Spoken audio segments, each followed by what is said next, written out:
how did you become a biodynamic farmer? Actually, I came from a long line of agricultural people. Technically, I guess if we go back, everybody does. But I was born and raised in the inner city. But I was probably one of the first urban farmers that I ever knew, because I was constantly growing things. I had a garden at the age of 8. I was raising animals inside the city, chickens, turkeys, quail.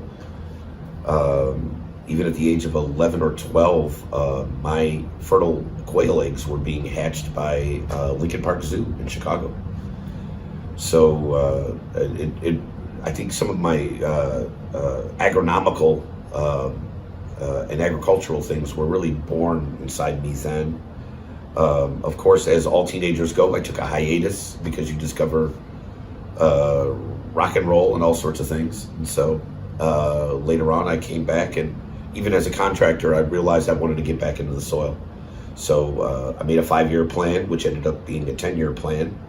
And I worked my way out of a career in the trades to become a person whose feet are in the soil. You mean by trades, like carpentry? I was a finished carpenter, a guild certified paper hanger, a faux finisher, and working on $1 million mansions. Back in Chicago, this is the Chicago's North Shore, Kenilworth, Winnetka, Highland. So a lot of people, because you're from an age where it was a lot of pressure to go to college instead of becoming tradespeople. There was actually. I went to the number 2 seat school at that time in Chicago, and it was a math science prep, and I wanted to be a mainframe technician. That was my goal. And about junior year, I had a midlife crisis junior year. And I didn't want to, I didn't see myself doing that. And I didn't want to be in an office. And I scrambled looking for a different way out, and realized that I should have actually gone to a vocational high school.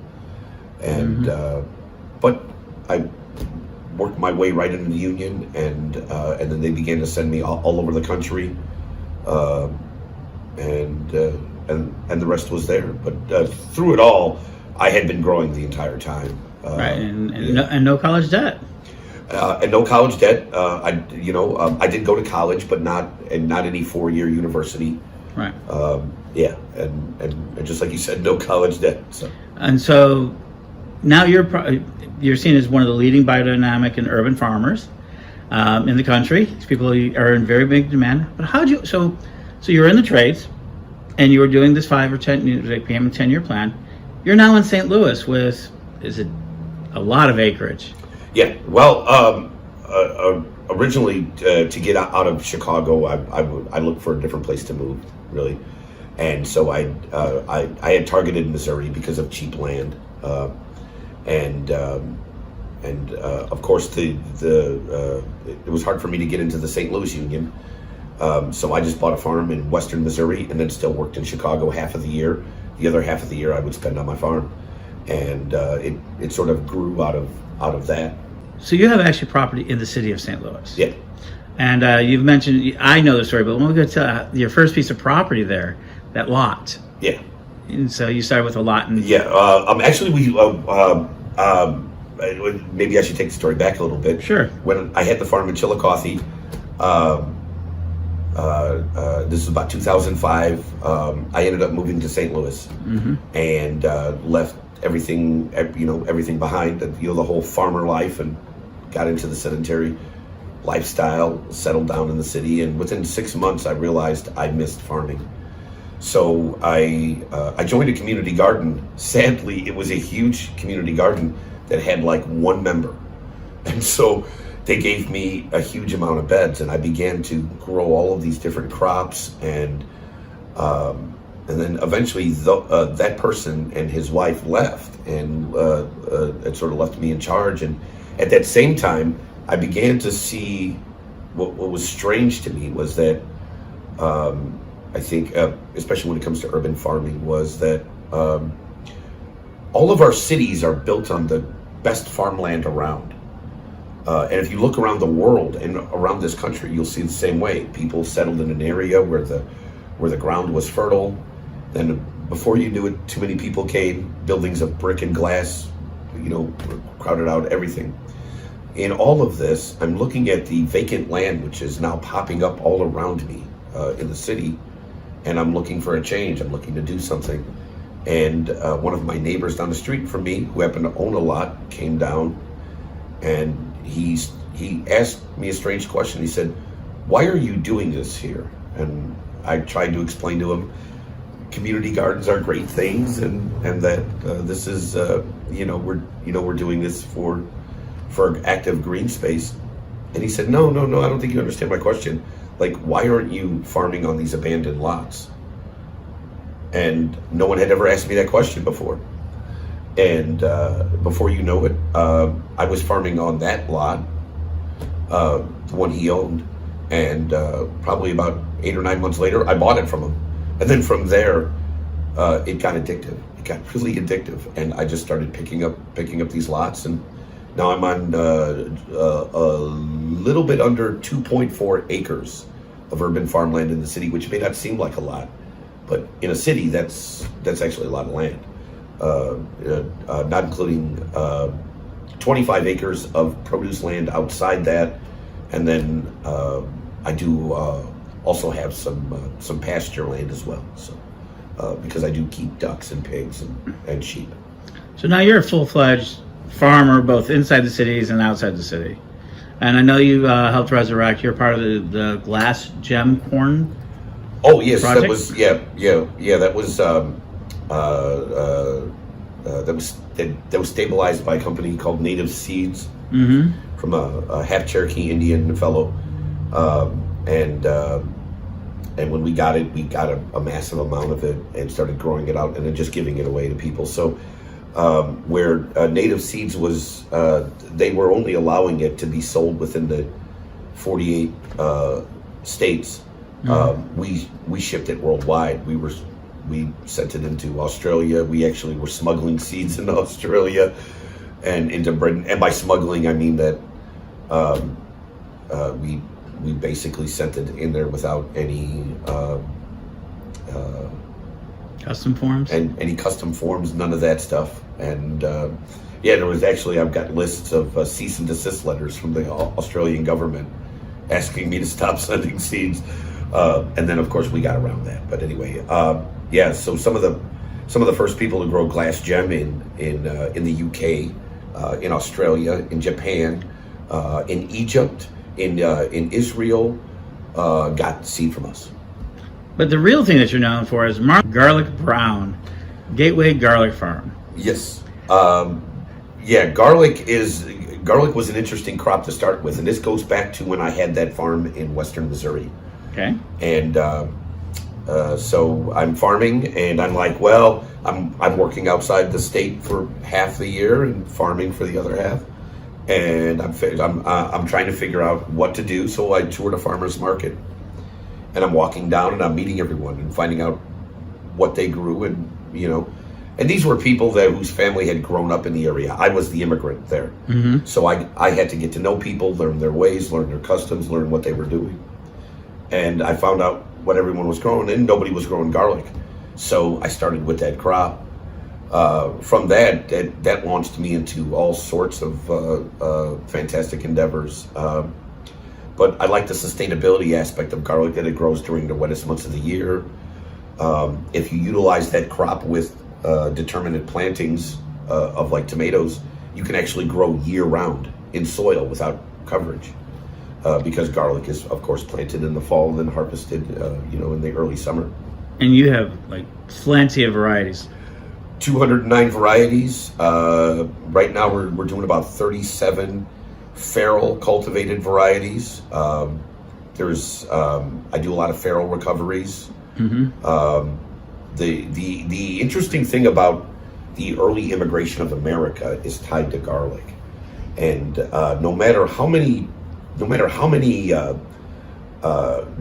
where your people come from on this globe, you'll be hard pressed to find a culture that didn't immigrate here in mass amounts who don't use garlic. African, Asian, European, even the Native Americans had their form of garlic, which is, you know, what we call wild onion over here. But for the most part, all these immigrants came in. They would plant their gardens in their homesteads, and they built their homesteads, some out of turf, some out of wood, any way they can build them. Well, a century and a half, 2 centuries later, 3 centuries later, 4 centuries later even, these homesteads are like no longer standing. You can see where their original garden was, and without human cultivation, without the human fingerprint on it, very few crops survive. Garlic survives. Garlic is something that becomes feral real quickly and adapts, and almost slightly becomes invasive. And so with seeing that as a notion, we began to tour the areas looking into farmlands for those old early settlements. And I can usually spot them right away. I can spot feral garlic in a car at 55 miles an hour, which is just, once you become in tune with a plant like that, you have that ability to pick up on it like that. I have the same effect with apple trees. I can tell an apple tree from a distance at about 55 miles an hour. But anyway, we would look for these grove of trees that were in the farmland, because of course this is in the days before air conditioning. You're going to plant, you're going to keep trees around your house, whether they were there and you built your home around the trees, or whether you planted them. You wanted trees around your house to help shade your house in the summertime. And so some of these groves are still existing in farmland all across America. Now those farms have been bought up by new people. Maybe they're still within the family, but they've built new houses elsewhere on the farms. That grove of trees is still there. And many farmers actually even look at them as sacred, and they will keep them up there. Inside there is where you can find those early homesteads. And in a lot of cases, the cabbage, the tomatoes, the potatoes these people grew are all gone. Without that human fingerprint on them, they don't last very long. Sure, a tomato plant may come up from seed. If it's been dropped from a tomato in your garden, and you'll get a feral tomato the next year. But see how many years you can actually pull that off. I did that with a stand of tomatoes, and I recorded 6 years. 6 years of self-planting within the tomato, and then eventually it just disappeared. Garlic will go back hundreds of years, and in one case in Illinois, we had one that was about 110 years old, and we found a garlic variety. Mother Earth News did a story on us about that, and we got to name this garlic after sending it away for genetic testing. And what's the name of that? We call it, it's named after the neighborhood that we cultivated in here in St. Louis, Carondelet garlic. So you use farming kind of like a form of archaeology of sorts. Yes. Or I was using archaeology to help out with farming. I don't understand. I'm sure that they fed off of one another without a doubt. I love the idea of trying to figure out what people grew and what they were doing. That one place I was telling you about in Illinois, as a matter of fact, it was a small little cabin. By the time we got there, the woman's grandfather had basically bulldozed the house in the 40s. It was dilapidated by then. So it was a small little cabin, and it had been swallowed up by the woods around it. But all throughout the woods there, for probably about 3 1/4 acres, was nothing but this garlic as far as the eye could see. And it had spread. There's no way nobody would have planted it that way. This is the way a hard-necked garlic would disperse itself, by creating the bulbils, dropping the bulbils. Maybe they were pushed by weather, maybe they were carried by animals, but regardless, it spread throughout these woods. So I'm going to take it in a different direction. And so now Sure. you preserve all these types of diversity. And you work with people who also save diversity of tomatoes. Yep. I noticed that at yesterday's seed swap, a seed swap that you've done with Jess Call and a number of other people for yesterday was the 10th anniversary. Yes, and Dave Myers was there. He's the tomato kingpin of our area with hundreds and hundreds and hundreds of varieties of tomatoes. And so this is a very community that's really dedicated to biodiversity. Yeah. And as a farmer, you're really dedicated to this idea of biodiversity. Yes. And because you've had your experiences with the big companies, like such as Monsanto. As I was a March Against Monsanto coordinator for a few years, yes. But I saw protesting doing very little to help change. It's getting the word out, but I didn't see much change. So somebody wise once said, "Be the change you want to see." Mm-hmm. So that's another reinforcing factor where I began to take on professionally farming as a life goal, I guess. Instead of fighting with them, you decided to displace them. Yeah, or stand as an alternative. Case in point, Mm-hmm. I was trying to convince one of my neighbors that he should be using a non-GMO hybrid corn seed, Mm-hmm. and he chose to go with his corn crop. He buys GMO seed, or Mm-hmm. at that point bought GMO seed, and I have a small little stand of I grow non-GMO dent corn. I trade with another farmer who pays me back in raw milk, and then I use that milk to make cheese. Mm-hmm. And so the grain's affordable for them to be able to use their for their animals, and I get something in return. Farmers have been bartering like that for thousands and thousands of years.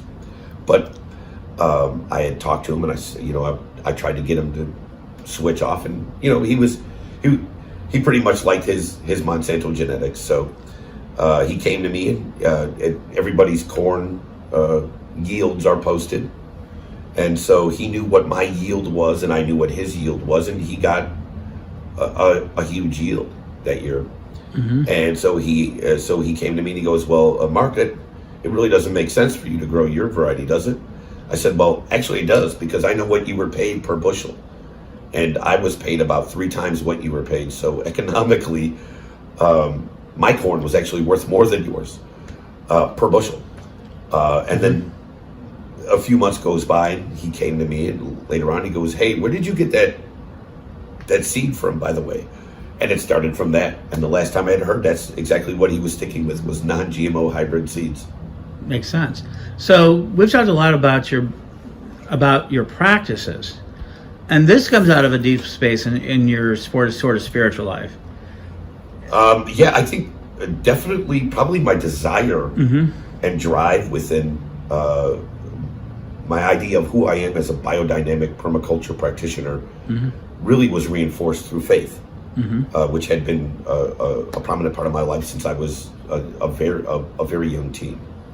And when we hear faith, most people automatically assume that's a Christian faith, or Muslim, right, or Jewish. Yeah, the big three is right. But you identify as heathen. Well, technically, I guess. Or how do you identify? Technically, I don't even know if I do identify myself. My past is based in Gardnerian Wicca. Without a doubt, that's. But I think nowadays, at least in the last maybe 15 years, I see myself more as a Celtic heathen. I do. I still observe many things that a Wiccan would, or that a general pagan would.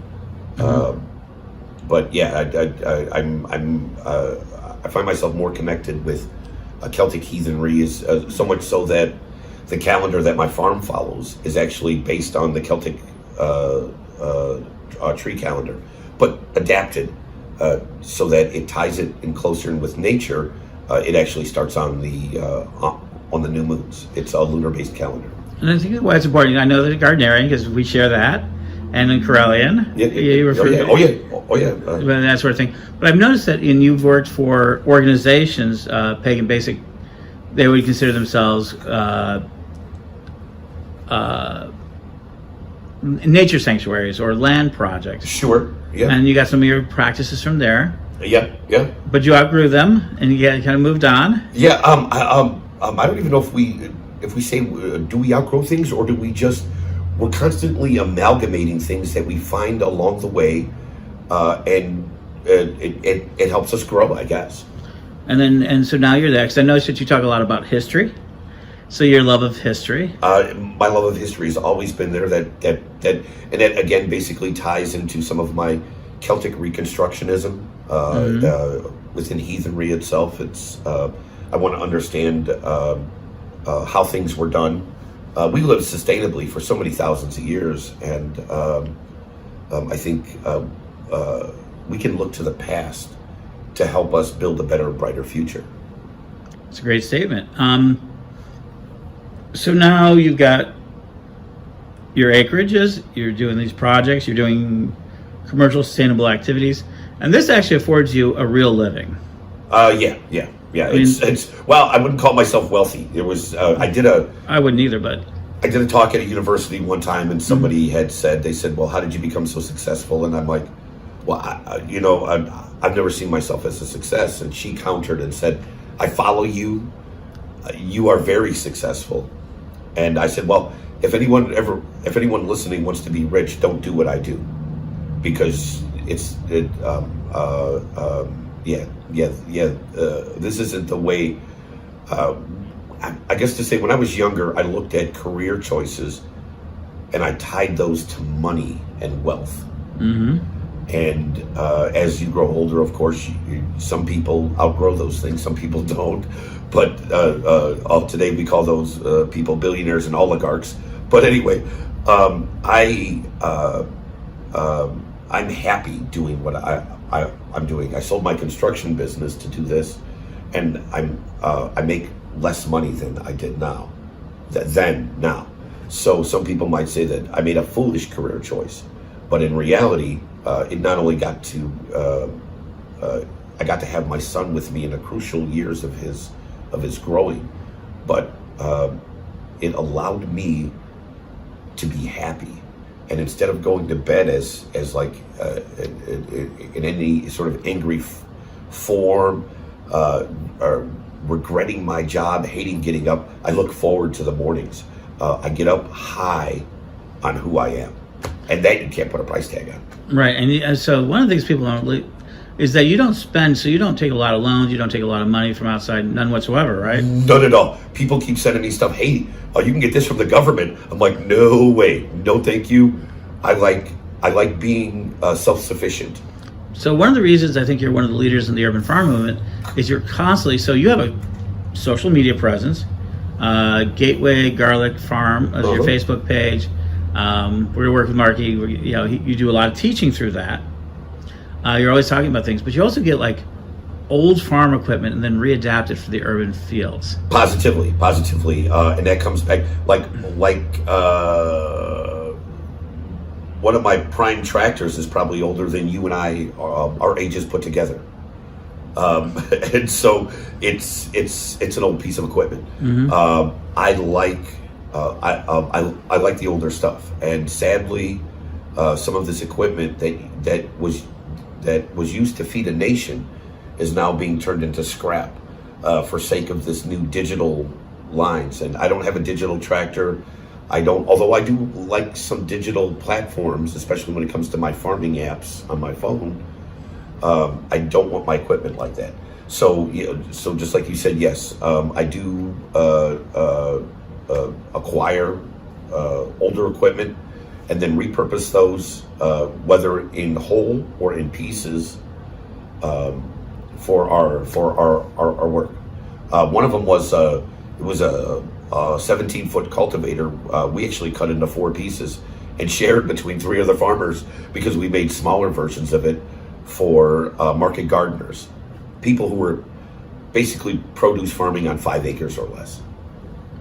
Excellent. So now we have this sort of, so right now we're in a movement where people are afraid of their food, really afraid of their food from the grocery stores. Even now the term organic, which you've rallied so much against the way that they describe it. Certified organic. No, I love organic. Certified organic is a whole nother deal where the USDA has different levels of what they consider to be organic, and it's really, to be honest with you. Well, you said the term beyond organic. That it was Joel Salatin is the person who actually coined that term. A lot of people like to use it. What it means is that some of our practices are so in tune with nature. Form of it couldn't compare. There's no way it can compare. So there are some organic or some beyond organic. I guess I should say that maybe every beyond organic farmer could qualify as a certified organic farmer, but not every certified organic farmer can qualify as a beyond organic farmer. The practices are just stepped up, and I utilize nature. Like, case in point, like, I don't see my farm as a sanitized piece of land. I didn't wipe out nature in order to create monoculture. What I really wanted was a biodiverse farm where nature is invited in. I see my berms, my planting rows as my church rows, and what nature may take off of that. Some farmers would be appalled. I see it as a tithe to nature. So, and so I freely give up my 10%, and I give so that the gods give. If they take more than 10%, we may have to go back to the drawing board a little bit and have a new agreement. But that's why when I plant, I usually plant ahead, and I'm planting in for 137% production, because I'm looking to have that amount in there for nature's share, maybe for accidents and involving weather, whatnot, mishaps. So if I were to say, so there's a lot of young people who are basically into the idea that nature is important, that everything else, and they say, well, I want to grow some of my own food. And they could be from the cities, streets of Chicago to out into the countryside. What should they look at? How do they get started so that they can really kind of fulfill that aspect of it? Well, I think one thing is that they should choose a food. They should look at something that they like and appreciate. And especially if they have the version, if they're comparing like a Walmart tomato versus something they picked up at one of their local farmers markets, and you can literally taste the difference because those Walmart tomatoes are gassed in a truck on their way over. But they should start with that one crop, I think, and try to understand it in itself, grow it. From that, you can. I started with one variety of garlic, and from that, I moved into 209 varieties, almost 250 varieties overall, and not only that, it led me down botanical road with garlic, creating true garlic seed, and things I never thought I'd be doing, and so. I would say just start with the one vegetable. Find a vegetable you like, something or a fruit you really enjoy, and focus on that. Terrific. Well, thank you, and thank you for this interview. You're welcome.